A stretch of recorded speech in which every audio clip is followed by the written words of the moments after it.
The first time I saw the cabin, I knew it was home. Tucked between towering pines and wrapped in morning fog, it was the kind of place that whispered peace to a tired soul.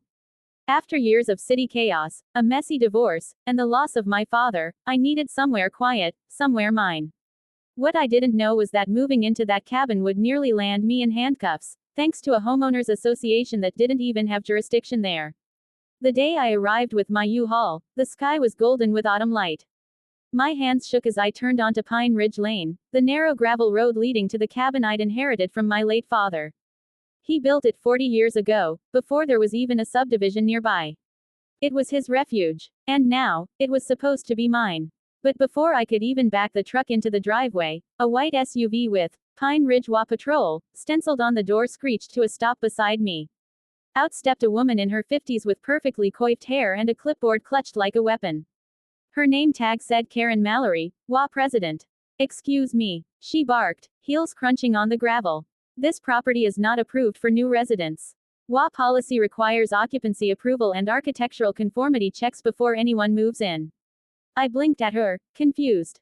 "This isn't HOA property. My father built this cabin before the HOA even existed. It's on private land." Her lips tightened. "All land here falls under Pine Ridge HOA jurisdiction. You can't just move in." That's when I noticed two more HOA board members pulling up in golf carts like some suburban cavalry.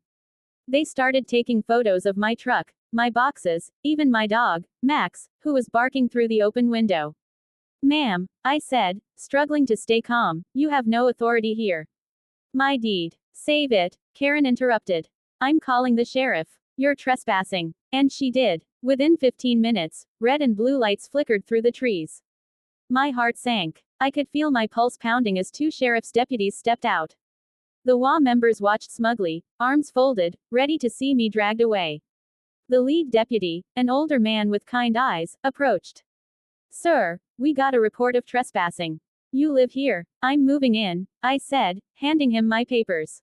"This property was deeded to me by my father, Richard Collins. It's been in our family since the 70s. The deputy's eyes softened when he saw the name. He turned to his partner.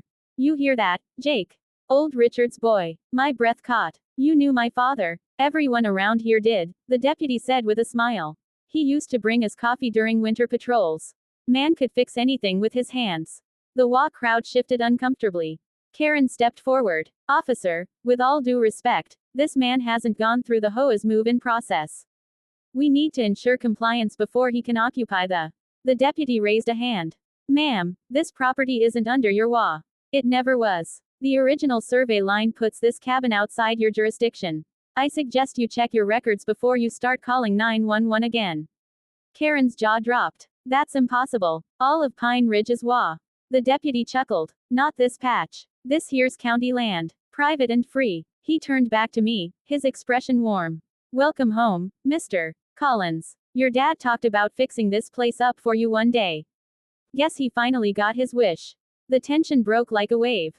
The HOA members quickly scattered, muttering excuses about misunderstandings and clerical errors. Karen, red-faced and trembling, tried one last shot. "We'll be reviewing this, mark my words." But no one was listening to her anymore. The deputies helped me unload a few boxes instead. They told me stories about my dad, how he'd taught local kids to fish, how he built the old wooden bridge that still stood over Pine Creek. I hadn't known half of it.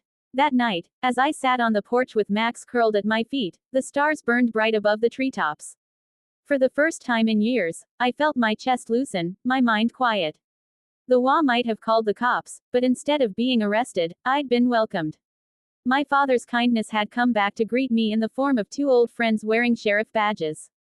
A week later, I found a letter taped to my mailbox from Karen. It was a formal notice of noncompliance, citing ridiculous infractions, unauthorized window styles, non-regulation mailbox color, even unapproved wildlife presence. I laughed out loud. Max wagged his tail, as if to say, "Let her try." So I did something my father would have done. I invited the entire neighborhood, HOA members included, to a cookout at the cabin. I built a big fire pit, grilled burgers, and played old country songs. The deputies stopped by too, off duty this time, bringing pie from the diner.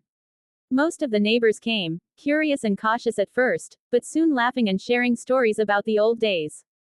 Even Karen showed up, sitting stiffly in a corner until one of the deputies teased her about her trespassing call. Eventually, she cracked a reluctant smile. That night ended with everyone singing along to Take Me Home, Country Roads. When the fire burned low and the last car pulled away, I looked up at the stars again and whispered, "Thanks, Dad." Because in a world obsessed with rules, control, and appearances, that little cabin reminded me what home really means. It's not about WA approvals or polished lawns, it's about peace, freedom, and the people who welcome you when others try to push you out. And as for Karen and her clipboard, she still waves whenever she drives by. Sometimes I think she secretly enjoys the peace out here too, just don't tell her I said that.